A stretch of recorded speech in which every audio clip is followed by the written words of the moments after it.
welcome back. The second episode of this series is about another French-American artist, and her name is Niki de Saint-Phalle, as a French name that I tried to pronounce. So let's get started. We'll be taking through her life journey, and this time we're going to be talking about her artworks in conjunction with her life story. Just like Louise Bourgeois, as we've seen in the last episode, their works and their life is very much connected with each other. And this is a photo of her.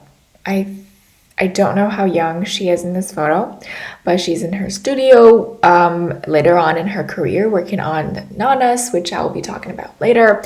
And as I've made a note on the corner, it says her early works are not documented very well, so not every piece shown in this presentation has a date and a title, but I will at least explain their backgrounds and why they are created. And Niki was born in the Great Depression in the oldest aristocrat family in France. So her family was really rich and she was brought up in a very wealthy household. In the 1930s, she joined her parents in New York City because they were just there, and I literally think that every other artist that I'm going to talk about in this series have been to New York at some point in their life. At 10 years old, Niki realizes that she is a girl and that girls are treated differently from boys because she had a brother, and that girls are brought up to become housewives and not have a job. And in particular, her mother was very strict and really liked to discipline her children in a sometimes violent way.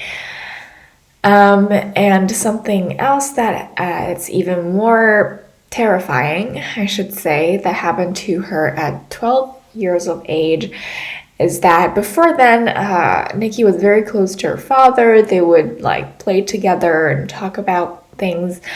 But in that summer of being 12 years old, her body starts to develop and she's not a child anymore. She was sexually harassed and raped by her own father.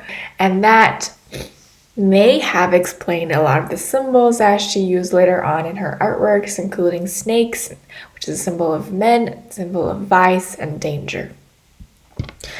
And another thing that's worth mentioning is that Niki was a really beautiful young woman at the time when she was in New York, and she even was on magazine covers like Life and Vogue, and she was a model.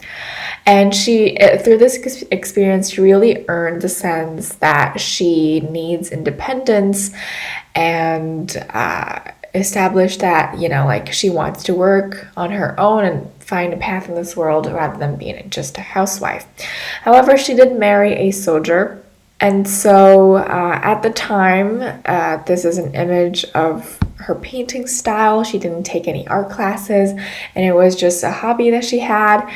And we can see here that she was already fond of very bright colors and childlike shapes. And this is a painting of her daughters. And at the time, as you can see on the bottom of the painting, she's signed as Niki Matthews, which is the last name of her husband. So in 1953, her family, at the time, I think she had 2 children. They moved to the countryside when she was 23 years old. However, her husband cheated on her with one of the neighbors, I think, and this caused a nervous breakdown for Niki. And this kind of helped her to develop a still very childlike style with much darker themes, created with found objects. However, it's really difficult to find these artworks on the internet. I first came through to this source in a YouTube video about her life that I will be linking in the description, in which that had some images in that video, but I didn't just want to copy right out of that other people's videos, so I thought I would just mention it.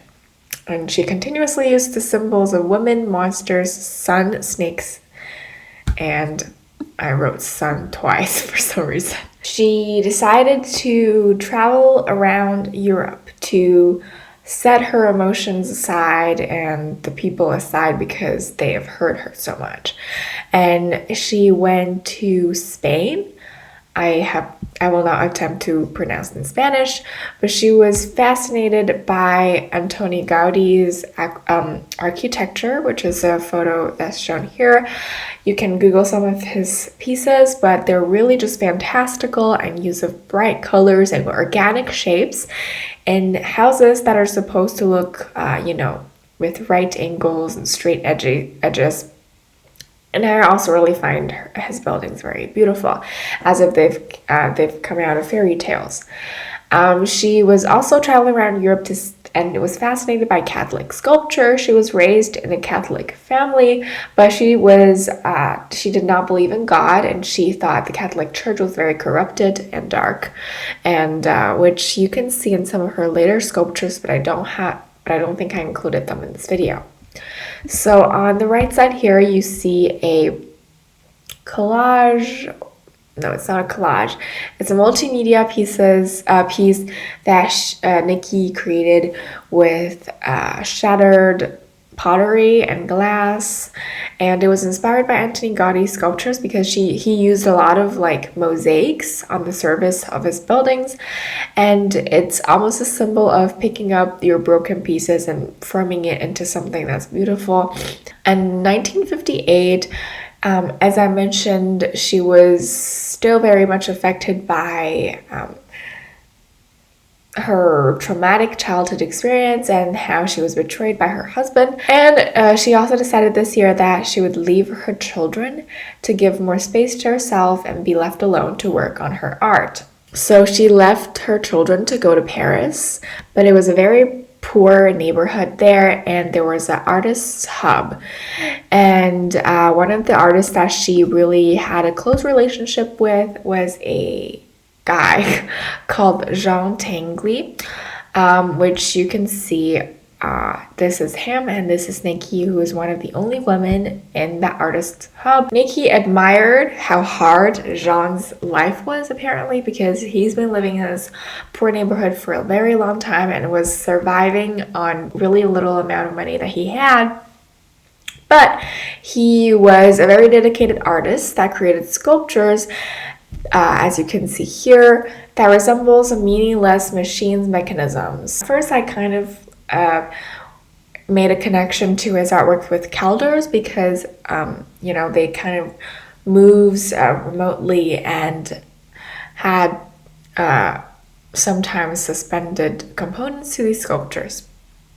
And his artworks are comments on industrialization and how there's just too many products being created, and a lot of the times they can be meaningless. And there was a quote that he said really inspired Niki, which is, quote, "Technique is nothing, dream is everything," unquote. And because they were living so in a really poor condition, but they still create art. So here's one of her first artworks that were getting kind of quite a bit of attention, which is in 1961 when she was 30 years old. She was very active in her romantic lives with, well, we don't know how many, but according to sources, various lovers. And this is a piece called Portrait of My Lover, or this one here is also Portrait of My Lover / Portrait of Myself. It is a interactive art piece where she takes one of her lover's jacket and makes it with concrete to stick it on a canvas, and the face of the lovers is being replaced by a I have no idea what that thing is called. Basically, you throw darts on them. And it was exhibited in Museum of Modern Art. And it broke traditions because it took artworks off the pedestals and made the audience being a part of them by having darts like right next to the artwork so that they can throw it onto the lover's face. And it was a physical way to help Niki sort of overcome this romantic experience and express her anger and frustration. And also inviting strangers to also see this abstract portrait as something that they would connect to. And I think in the contemporary art scene, it definitely doesn't seem like something that's special, even a little bit cliche.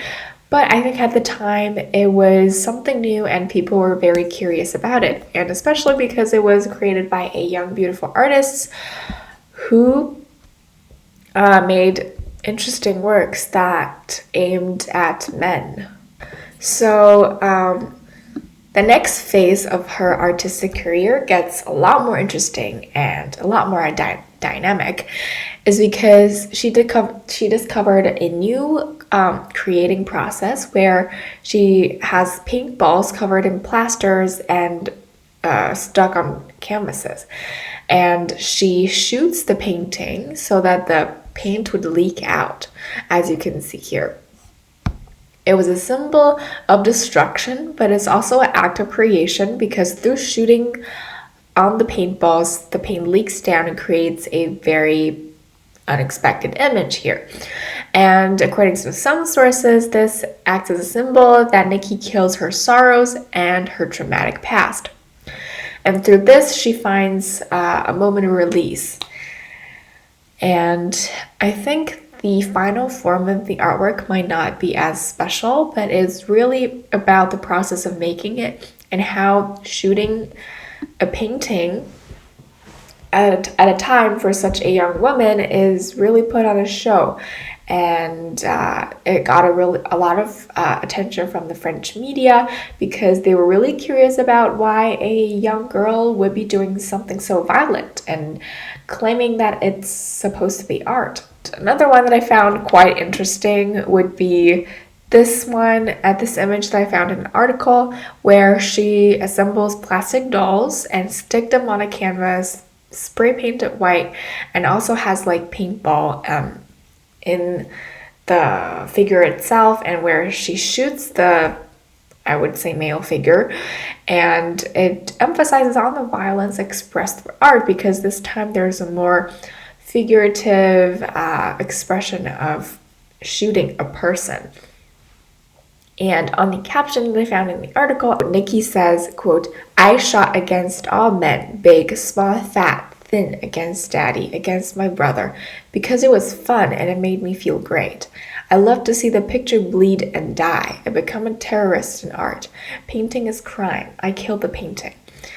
Unquote. So it might seem like very radical, but I do think it's very brave for her to do something like that at that time period, and expressing her raw emotions publicly. Not publicly, but letting it to be shown to the public. So here I would like to include a quote by an art critic regarding Niki's shooting paintings. Quote, "In certain respects," writes critic Ariel Levy, "Phalle's career was as much like Fonda's as it was like Rauschenberg's, built at the juncture of art, personal charisma, and political gesture. After a couple of years, Phalle stopped making these works, claiming she had become addicted to shooting, like one becomes addicted to a drug." So another really prominent work that she did with this shooting technique, which is kind of the last pieces that she did, was in 1962. It was a reflection on the Cold War between the USA and the Soviet Union at the time, where they were coming close to a nuclear war through the Cuban Missile Crisis. And this piece of artwork has a name called King Kong. It emphasizes how the history of the world is ruled by men and the patriarchy, and how basically the world is becoming a mess and filled with violence, unrest, and war. So as you can see here, there is a skyline with military devices, which I would assume was like toys that she picked up and stuck on a canvas. And a lot of this were toys, but the way that she kind of, poked out the eyes and painted them white to make them look really pale and deadly. And in addition, with these the paintball that she shoots into it, it adds splashes of black, which makes the painting looks overall a lot darker. His artistic career I would define as very performative, and she has special attention from the media and art world because of her identity, perhaps her gender, and in contrast to the works that she created. However, after she stopped her shooting artworks, I think this is really where her artwork started to become much more interesting, raw, and gruesome, but in a really good way. So in 1963, she really started to create these giant women covered with plastic toys, and sometimes with baby coming out of their vaginas. And some may say that the baby coming out can be a symbol for phalluses for the female body, that motherhood is a regaining of power because we create life. And this is why the scale of the sculpture is also important, that the viewers would look at them in an I'm looking at the sculptures in elevation to see them as goddesses.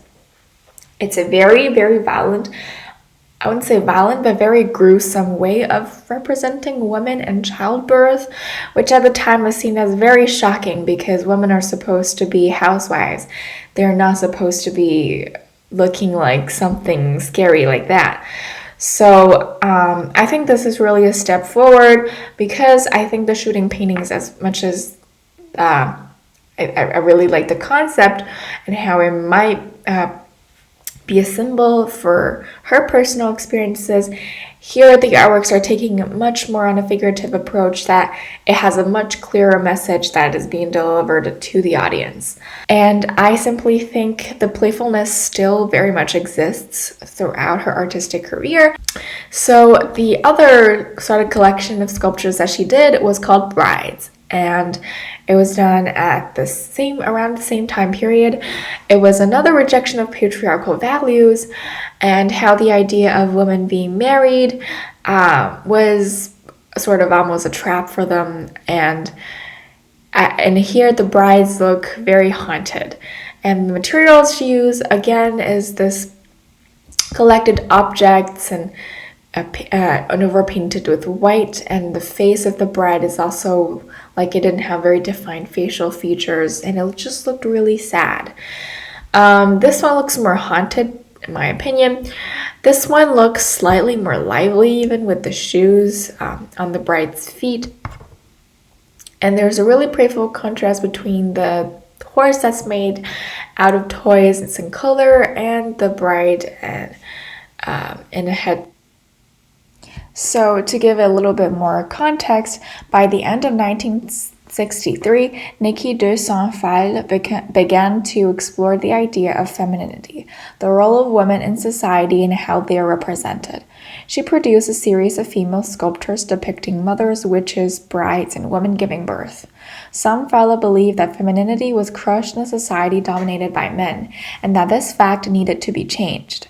By creating life-size dolls of women, she showed her own depiction and representation of female characters, which questioned and challenged the established female roles. So I think this just shows how I mentioned the scale of Niki's artwork is incredibly important, because the fact of making a female figure incredibly large already gives the viewers a physical, overwhelming power that helps them to reflect on the established gender roles in society and how we could do something to change, because woman is usually represented not as big and loud and powerful. And this contrast really makes us think about what we have now. And this artwork, The Horse and the Bride, was inspired by the equestrian statues of the Renaissance, as well as stories of Phalle's childhood in which mounted knights on horses saved fragile princesses. Well, we all know the Disney story, and especially the horse here looks really like a toy, almost saying that marriage cannot save a woman, and sometimes it might even drag herself down. And after that period of her artistic career, she really dig down into her deepest, darkest desires and messages to be delivered through her artworks, because they were gruesome and violent. And now this comes to the period where some may say that she has killed off the sorrow and pain in her past and start to create these surprisingly bright and organically shaped and large female figures with plumptuous breasts and body shape. And they're exhibited around the world in public spaces. Some may say they even still embody a violent nature because they were so bright and big, but guys, what's wrong with celebrating femininity by making it loud and powerful? So this is my this is my favorite part of her career, but you can definitely see where it's coming from the previous phase. And another really important work from the Nanas collection is one of the first few Nanas, called the Black Venus.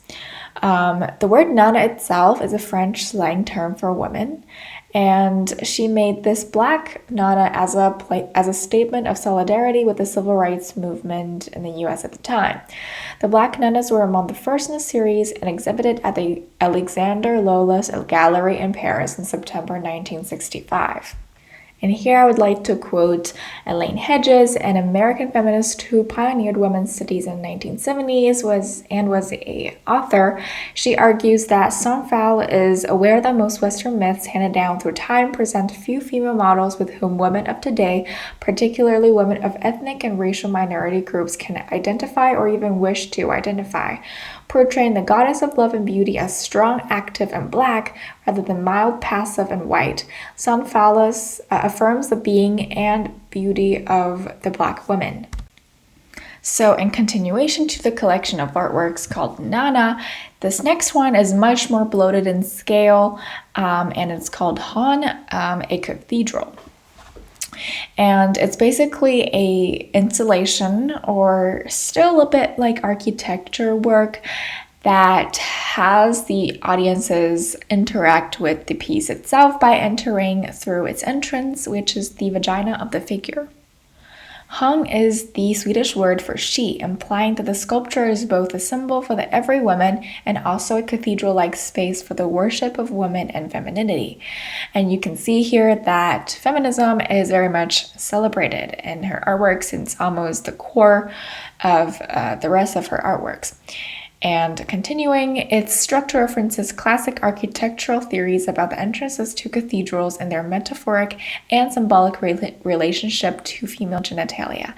And as I have mentioned before, Phalle was raised in a Catholic family, and she had a lot of knowledge about religion, and because she does not believe in God, she also kind of have perspective of an outsider because she's been so immersed in the environment, but she doesn't believe in it. So the last phase of her art career, which I absolutely adore and left her legacy on the Mother Earth, is her, I don't even know what to call this. It's not an installation. It's like architecture called Tarot Garden in Garavido, Tuscany, in Italy.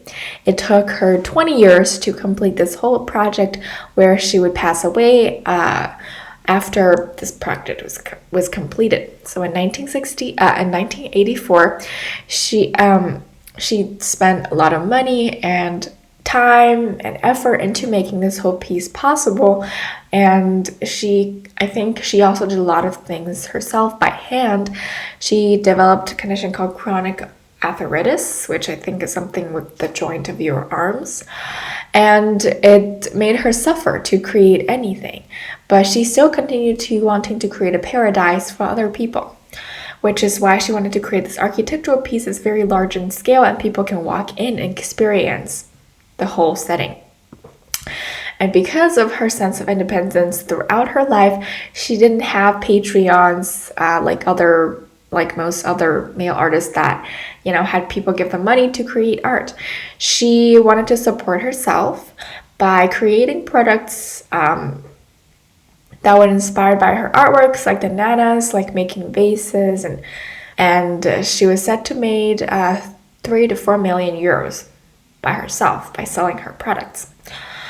And through this piece, she wanted to bring people joy and that art should be out of museums, and it should be enjoyed and by the public, by everyone, and inspire children to also be artists and participate in the art scene and giving out their own personal messages. Is that the piece is called Tarot Garden, where she is inspired by tarot cards. And if you don't know what tarot cards are, they were developed in the very olden times where people would use them to draw out cards, and each of the cards has symbolism and meaning in which people that can use them to reflect on their current situation and perhaps predict the future.